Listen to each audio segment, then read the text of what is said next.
Ya ini sebetulnya udah masuk kategori ancaman genosida tuh. Ya, Tapi kalau kita membayangkan bagaimana ketakutan masyarakat Palestina di Gaza itu setelah dikepung, dikontaminasi pikirannya melalui ancaman tadi, lalu berupaya untuk cari selamat dan gak ada yang menolong. Itu kan itu kesulitannya itu. Sama seperti mungkin waktu kita bayangkan ketika istana menggertak Rempang itu supaya segera kosongkan tanah-tanah itu kan. Jadi sama sebetulnya. Jadi mereka terdesak lalu kehilangan kemampuan untuk berharap tuh. Sementara negara-negara yang seharusnya menolong, termasuk Indonesia tuh, tidak mengucapkan satu poin pun. Pak Jokowi hanya mengatakan, oke, kami menginginkan ada ceasefire supaya gencatan senjata balik pada meja perundingan. Tetapi Indonesia kan nggak punya profil high politik untuk mengucapkan itu tuh. Karena Indonesia sendiri itu ada masalah di Rempang, ada masalah di Papua tuh. Jadi sayang sekali ketika sejarah tiba, Indonesia tidak siap untuk jadi penengah minimal tuh. Itu sebetulnya juga kegagalan Jokowi di tingkat internasional tuh. Walaupun Indonesia berhutang dari awal pada ucapan pertama ketika Indonesia merdeka, itu Palestina mendukung kemerdekaan Indonesia tuh. Memang Indonesia mengatakan ya kemerdekaan Palestina itu satu poin, tapi masyarakat sipil juga mengatakan begitu. Tapi yang kita sayangkan Indonesia tidak bisa berperan di situ untuk menandingi hegemoni dari negara-negara Barat yang telah bersatu untuk membackup Israel tuh. Nah kita mungkin bisa menganggap ini Netanyahu udah frustrasi karena itu dia kasih ancaman tertinggi itu, semacam call terakhir itu, satu ultimum yang membuat publik internasional menganggap oh udah gila nih Israel ini. Tetapi sekali lagi kan Israel ini jadi semacam ujian apakah persyaratan untuk menjadi negara itu harus ditentukan oleh kombinasi antara kekuatan bersenjata dan diplomasi. Padahal sebetulnya Palestina itu sudah secara lama, udah 30-an tahun itu menunggu resolusi PBB yang menghendaki Palestina itu dimerdekakan oleh Israel kan. Jadi saya balik lagi pada soal kita, karena kita tahu semua analisis itu bias terhadap Palestina. Tetapi bagi publik Indonesia, Palestina itu adalah sependeritaan dengan kita ketika kita menuntut kemerdekaan. Dan Indonesia mestinya pastikan bukan sekedar basa-basi diplomasi, tapi dukungan real. Apa yang mesti dilakukan pada Palestina kalau Indonesia diminta untuk memberi poin yang lebih rasional. Yaitu itu yang kira-kira dibayangkan di kabinet Netanyahu bahwa Barat itu akan panjang pertimbangannya untuk menerima pengungsi Palestina yang di Barat juga diasosiasikan sebagai teroris. Hamas dianggap sebagai teroris tuh. Demikian juga sebetulnya pemerintah Mesir punya semacam hak moral untuk menampung mereka tuh, karena Mesir mengatakan oke, mereka peduli dengan kemerdekaan Palestina tuh, berpihak pada Palestina.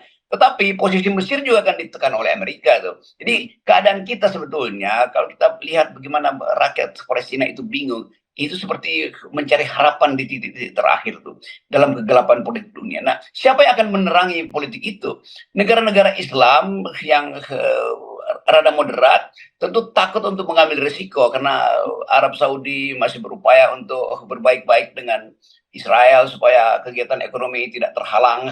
Kalau musuh Israel tuh beberapa negara Islam di kawasan juga merasa perlu dapat suplai senjata untuk memperbaiki postur militernya dengan Amerika, dan mesti ada persyaratan nggak boleh memusuhi Israel. Jadi sebetulnya dunia curang itu berpihak pada Israel, sementara Israel tidak berhenti untuk mengucapkan doktrin politiknya, yaitu perluasan tanah, perluasan wilayah, ada apa namanya itu prinsip metafisik bahwa seluruh orang Yahudi harus balik lagi melalui apa namanya itu protokol Sion yang dibuat oleh Theodor Herzl segala macam.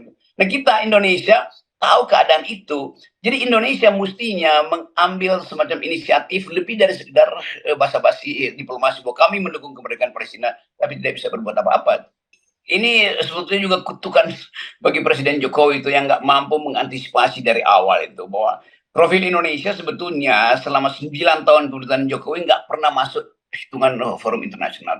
Jadi sayang sekali begitu Jokowi lengser, Indonesia juga kehilangan kemampuan untuk mengembalikan postur militernya, postur fungsi perdamaian yang harusnya kita pegang berdasarkan perintah konstitusi, yaitu ikut menertibkan dunia dan memperolehkan perdamaian kan.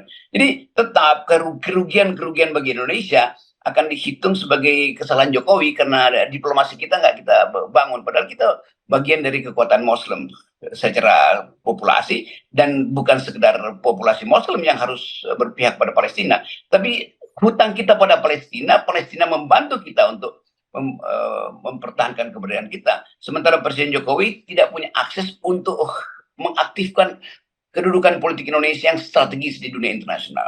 Nah, sekarang akan ada problem misalnya kalau eskalasi di Palestina itu berlanjut, presiden-presiden atau calon-calon presiden mesti mengucapkan proposal baru. Apa proposal mereka untuk menghadapi perubahan di Palestina? Karena potensi Palestina untuk memberantakkan lagi itu realignment di Eropa itu sudah di depan mata. Jadi kita akhirnya tahu bahwa Indonesia tidak lepas dari posisi-posisi strategis internasional itu. Dan gak ada satu presiden pun misalnya yang mau untuk secara terang-terangan membuat proposal untuk aktif terlibat, bukan sekedar mendukung secara diplomasi Palestina. Karena mungkin ketiga presiden yang sedang nyapres ini juga takut pada semacam jeweran dari Amerika Serikat nanti kalau terlalu berpihak pada Palestina. Pemimpin-pemimpin kita yang sekarang itu juga diuji, apakah Anda sekedar lolos elektabilitas atau Anda harus memenuhi juga dua prinsip yang kita bahas di event dulu, yaitu sikap etis terhadap kejahatan, itu namanya etikabilitas, dan kemampuan untuk menganalisis profil diri sendiri dalam konstelasi dunia, itu namanya harus lolos intelektualitas. Jadi sekaligus sebetulnya ini problem global ini membuat kita menghitung ulang apakah yang kita perlukan di dalam negeri untuk menghasilkan pemimpin yang diakui di luar negeri. Seandainya misalnya Pak Prabowo harus bagi tugas dengan Gibran, kalau Gibran wakil presiden, Gibran mau ngomong apa di dalam soal-soal ini kan? Karena nanti dianggap ini gagu, buta huruf, illiterasi dalam global politik. Kan itu sebetulnya yang mesti kita hitung tuh. Kalau kita ringkas misalnya pengetahuan kita tentang konflik Arab-Israel tuh, dan tiba-tiba ada poin ini soal agama, kan itu juga ngaco sebetulnya kan. Jadi kita mau lihat sebetulnya perspektif war itu apa, perspektif perang itu. Ini konflik yang ada basis historis tuh. Yang satu mendalilkan bahwa ada semacam panggilan ilahi untuk berperang karena dasar-dasar historis dari bangsa Israel dan Palestina. Tapi itu bukan itu poinnya tuh. Itu kan semacam mitos juga tuh. Ada poin yang lain, yaitu persaingan politik di antara tokoh-tokoh yang di dalam konflik ini. Dan itu juga perspektif yang kurang. Bagi Indonesia, historisnya dia nggak ngerti, Indonesia nggak ngerti, politiknya Indonesia nggak mampu untuk berperan dalam diplomasi politik. Nah, Indonesia tinggal ambil perspektif ketiga, yaitu perspektif humanisme kan. Jadi human virtue itu yang mesti kita bandingkan dengan kemampuan negara lain. Negara lain berdiplomasi secara politis. Negara-negara Arab, Saudi, Qatar misalnya, diplomasinya pasti politis tuh. Nah, negara-negara yang die hard kayak Iran itu pasti diplomasinya berdasarkan prinsip historis tuh. Nah, Indonesia kan nggak mungkin ada di dua prinsip itu. Tetapi Indonesia punya Pancasila, punya pembukaan Undang-Undang Dasar 45 tuh, yang menerangkan bahwa human dignity itu harus dikedepankan berhadapan dengan military virtue. Jadi sebetulnya kita punya kemampuan itu, tetapi ini mesti diolah secara konseptual. Nah, itu yang nggak bisa dilakukan oleh Pak Jokowi selama ini, dan sangat mungkin nanti akan diminta supaya Gibran melakukan itu. Jadi konyol lagi sebetulnya. Jadi ini poin-poin yang betul-betul peradaban itu tiba ketika Indonesia sudah tidak siap. Apapun Indonesia itu berhutang pada Palestina. Jadi jangan dibawa soal-soal historis atau politik. Pergi pada prinsip human virtue, bahwa apapun hak rakyat Palestina untuk memiliki wilayah yang akan dijadikan sebagai negara merdeka. Dan itu harusnya juga didorong secara kuat oleh masyarakat sipil Indonesia.